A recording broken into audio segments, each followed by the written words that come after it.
coisa assim que eu ontem, eu não sei se uma coisa está ligada à outra, mas sapeando na televisão lá apareceu um filme do Divaldo e da vida dele, né? E daí teve umas situações assim que vamos chegando. Que me chamou a atenção, né? Não quer dizer que seja do jeito que apareceu lá, mas dos que morrem e daí ficam mandando, ligado na pessoa, né?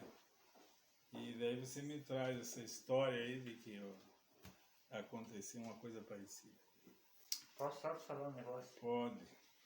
Que muitas vezes quando tem uma situação, que às vezes eu vivo com situações bem difíceis, e eu penso aquele negócio, e se eu mexer no Google ali vai aparecer algo assim, tá escrito bem. Isso Então, nada já é por acaso. Nada por acaso. Então, daí eu achei interessante no filme, é que ele trazia assim, que como o Divaldo, ele era católico, e a mãe era católica, ele se criou na igreja com os padres, e daí parecia assim que aqueles que trabalham para aquela instituição lá, eles têm uma filosofia, têm uma ideia, e quando desencarnam, eles continuam trabalhando para aquela filosofia. Então tinha um cara lá que não aceitava que ele tivesse se tornado espírita, que ele devia ser católico, que era um absurdo, e tentando convencer ele, e daí ficava perseguindo ele o tempo todo para fazer com que ele mudasse de ideia, né? Então eu achei assim interessante isso aí, e nós podemos levar isso dentro da constelação, que lá eles mostram assim de um tipo mais religioso a coisa. E essa perseguição e esse domínio, essa influência, acontece nas famílias. E daí uma cena assim que me chamou a atenção, que foi a mãe dele, né? E quando foi... Diz assim, ela desencarnou, ficou lá e apareceu para ele dizendo, a mãe nunca esquece do filho. Sempre eu vou estar do teu lado, né? E daí eu fiquei assim pensando, me perguntando, porque nem sempre as mães e os pais têm, eles por a sua própria inocência, às vezes querem alguma coisa para os filhos, e os filhos não querem mais aquilo ali. O mundo mudou, nós temos outra situação, e eles continuam achando que aquele é o melhor caminho. Tem coisas que apareceram, tem coisas que se transformaram. Então, só no sentido de observar também, me chamou a atenção isso aí. Mas o que dá para se notar é que a influência dos ancestrais e dos familiares estão sempre entrelaçados no nosso grupo de família. Então, nós sempre estamos aqui, de um jeito ou de outro, representando ou sendo guiado, ou sendo dirigido em partes por essa força espiritual da nossa egrégora, ou chamada de constelação, né? Então isso aí ficou bem claro e eu achei bastante interessante. E vamos dizer assim, o medo é uma coisa da natureza humana, e não só da natureza da vida. Qualquer ser vivo, ele tem medo. O medo, ele está ali para que você se autoproteja e não preserve a vida. Então, esse medo de preservar a vida é um medo saudável. E esse medo saudável de preservar a vida, quem tem é os animais, as plantas, sabe? O reino animal, eles têm um medo saudável, mas nós, humanos, temos um medo doentio, porque nós temos medo da nossa mente, Nós temos medo do nosso pensamento. Porque nós acreditamos, passamos a acreditar no que a gente pensa e acha que aquilo que a gente pensa se torna realidade. E por que se torna realidade? Porque daí você atrai aquilo para você. Então, quando a gente tem medo de uma coisa, a probabilidade que isso aconteça é muito grande. Então, a gente deve trabalhar com a gente assim, de que nós devemos nos libertar do medo. O medo é só quando a gente está correndo perigo de vida, que tem um perigo ali, que a gente está vendo, que nós temos que usar o medo. Mas fora disso, nós não devemos ter medo. E uma coisa assim que a gente tem que saber é que para nossa mente,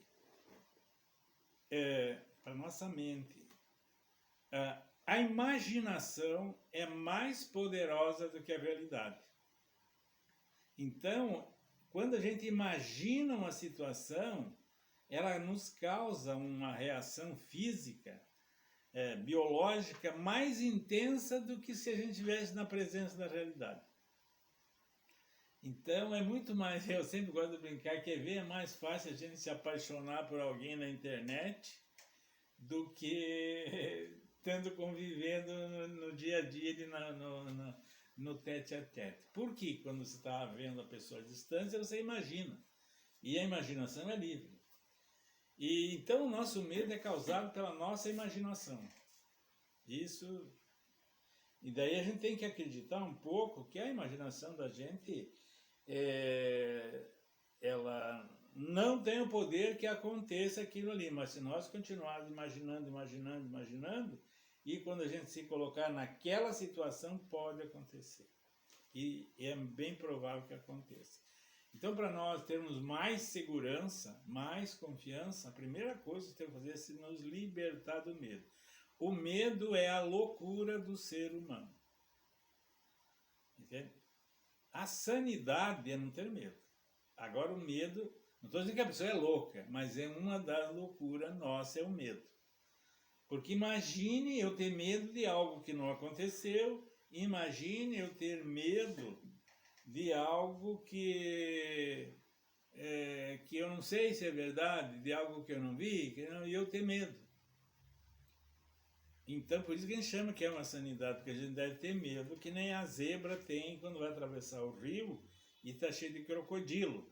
E mesmo assim ela vai para lá e para cá, mas ela precisa viver, que se ela não atravessar o rio não tem pasto e ela pode não conseguir sobreviver do outro lado, sai voando, passa por cima da cabeça do jacaré e escapa. E depois que ela escapou, passou aquele medo, ela olha para trás, para eles passam. O jacaré lá de boca aberta vai pastar e não está nem aí. Então é isso que nós temos que saber. Quem tem medo, eu aconselho a entender que o medo é a nossa doideira. Quando a gente já sabe, então já deixa o medo de lado. Porque penso bem, eu ter medo de algo que não aconteceu, algo que não existe, e eu ter medo. Ou vou ter medo que o meu pai morra, tá? Ele não morreu, tá vivo. Não tá nem doente. Mas eu imagino que ele pode morrer, imagino que ele pode vir morrer, eu já começo a ficar preocupado, já estrago a minha vida, vou sofrer. E os casais também, a maioria das brigas de casamento, de namorado, é porque imagina que o cara está fazendo alguma coisa. Imagina que ele pode estar traindo, imagina que ele pode estar com outra. Ele não viu, não sabe, não tem nenhuma concretude, mas ele imagina que pode, já vai desenvolver todo um estado emocional alterado. Então nós devemos, assim, saber disso e quando a gente sentir medo, a gente procurar entender de que aquele medo está ali só para nos avisar, para nos assustar. Que nem a gente tem uma criança, jovem, ele tem medo do quarto escuro, porque acha que no quarto pode ter alguma coisa, mas não tem nada, e ele sabe conscientemente que não tem nada. mas ele imagina que pode ter. A hora que ele começar a imaginar que lá pode ter um fantasma, um ser de outro mundo, já ele não entra mais, não abre a porta do quarto ou da sala e fica enclausurado de medo do bicho que não é bicho. Então vocês têm medo da imaginação de vocês. Põe isso na cabeça. Você tem medo da tua imaginação, não é da realidade. Você também tem medo da tua imaginação. Então nós temos... Geralmente os pensamentos da gente são ruins. Sempre. Pensa sempre. Porque sofre por antecedência. uma das outras coisas assim que eu digo para vocês, que quem tem medo do quê? Do que nós temos medo? Do que a gente tem medo? Por que a gente tem medo? A gente tem medo da morte. Só isso. E como medo da morte toda pessoa tem, e o medo que a gente tem é de morrer, que o pai morra, que eu morra, que eu sofra um acidente, que eu bata o carro, que eu fique doente, e assim por diante. Tudo é medo da morte. Então, se nós aceitar a morte, o medo diminui. A hora que a gente aceitar a morte, que um dia ela vai vir, não sei quando, e o dia que ela vier, tem medo de ficar doente? Aí tá, não tenho medo de ficar doente, eu quero ter saúde. Mas se acontecer, vamos ver o que vamos fazer. Não adianta ficar com medo, não é o meu medo que vai... Meu medo só pode aumentar a gravidade de eu ter uma enfermidade. Então, uma das coisas que a gente tem que aceitar é, a hora que nós nos libertar do medo de morrer, daí o medo desaparece. Porque geralmente a gente tem medo de algo do outro mundo, uma força estranha, de que vem de outro lugar, muito poderosa e não sei o que, e daí eu fico com medo. Não adianta você dizer. E é inconsciente, você não domina. O medo é inconsciente, não adianta. A zebra tem, o cachorrinho tem, essa planta aqui tem medo. E elas têm medo do quê? Que elas morram, que alguém vem aqui e coma as folhas e elas já se contraem todas, soltam umas coisinhas para que uma praga ou qualquer coisa não coma. E nós só temos medo por causa nós temos medo da morte. O dia que você perder o medo da morte, acabou o medo. Eu garanto para todos vocês. Mas isso é o medo da morte da gente morrer. Mas e o medo da morte que um filho morre? É a mesma coisa. É a mesma coisa. Vocês têm que entender uma coisa assim, que daí é difícil de compreender. Todos nós somos um só. A gente pensa que aqui tem um monte de... Mas aqui é tudo um só. Porque tudo é gente, é a mesma origem, é o mesmo sistema, tudo é igual. Então ela não é diferente de mim, aquela ali não é, todo mundo é igual. Só muda a forma, né?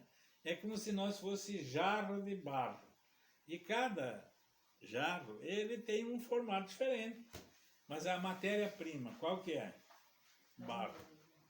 Então, assim, a humanidade é uma só. As mesmas coisas que eu tenho, ela tem. Todos nós temos igual, não tem nada de diferente. A única diferença é o psi. O psi é a maneira de pensar e de interpretar a realidade. Ou a imaginação. Então, teve um cara nos Estados Unidos que fazia um programa de rádio e ele tinha uma audiência fantástica. E ele inventou durante o programa dele, fazer uma pregação do que estava acontecendo uma guerra. Uma terceira guerra mundial. E ele entrou no ar e tal. Você acredita que balançou a cidade inteira, onde que a rádio dele alcançava, mexeu com todo mundo entrou em pânico. Fila no mercado. Fila no mercado. Fila no mercado e coisas desse tipo. Então é assim. Então a melhor coisa é a gente entender, compreender que a gente é assim, daí é mais fácil de lidar. Então o medo de todos nós é medo da morte. Não entrar no quarto escuro, pode alguém me atacar. se eu pegar o coronavírus aí, eu vou morrer. Daí tem que usar a máscara, não estou dizendo que é para não usar. Usar máscara, passar não sei o quê, não se aglomerar. Por quê? Mas o vírus é uma coisa que eu quero dizer para vocês, ele se propaga de pessoa para pessoa. Ele não anda sozinho. Nós somos os condutores do vírus. Então, o que nós devemos fazer, e as pessoas, então que a gente deve, uma máscara protege sim. Porque eu nunca vi um médico fazer uma cirurgia sem usar máscara. Por quê? Porque ele, através do bafo dele, com o corpo aberto ali, pode contaminar. Eles sabem disso. Então a máscara ajuda. Como se diz? Como é que pega vírus? Eu falo para os outros, que eu devia estar de máscara, vocês estão. A minha saliva joga gotículas e nas gotículas tem o vírus, daí eu inspiro. Então eu me contamino pelo nariz e contamino os outros pela boca. Então, pelo nariz eu me contamino, porque eles falam comigo, jogam as gotículas e eu inspiro o vírus. Tanto é que eles fazem o teste pelo nariz. Por quê? Porque é a via por onde você se contamina. Se você tiver uma máscara, já vai... não vai ser tão fácil, não vai dizer que não contamina, mas a probabilidade diminui bastante. Nada é 100%. Então, por isso que eu falo isso para vocês, que... mas também não garante e tá bom, tudo bem. Se eu pegar, vou ver o que eu posso fazer, se eu vou sobreviver, se eu não vou. Mas eu evitar que eu não vou pegar, não posso ter essa certeza. E eu vou deixar de viver? É a mesma coisa, andar na rua. Quem que não é sujeito a pisar num buraco e se machucar? Então é isso, nós devemos ter cuidado só, se precaver e pé na estrada. Pé na estrada. E levar a vida. Porque outra coisa, esse vírus não vai mais embora. Ele vai permanecer o tempo todo aqui. Porque nenhum vírus dos que já existiram desapareceu. Tanto é que as criancinhas ainda têm que tomar a vacina do sarampo. Estava voltando. Tem que tomar o HN1 lá dos porcos, que também... Então, e outros, da varíola, da rubéola, todos esses vírus estão aí. A gente toma vacina todo ano. Ou quando se faz uma vacinação bem grande, você pode esperar aí um tempo para ver se diminuiu. Mas se não fizer uma vacinação preventiva, ele retorna. Então, gente, a gente tem que aprender a viver com ele e não ficar, agora não adianta mais, porque eu vou esperar a pandemia passar. Não passa. Vamos viver. A quantidade da pandemia vai diminuir, já diminuiu. Hoje está quase controlada, mas o vírus vai estar aí. Se ele está aí, nós vamos ter que sempre ter os nossos cuidados. Cuidado, mas não medo. Medo não. Medo nós devemos abolir. Tá bom?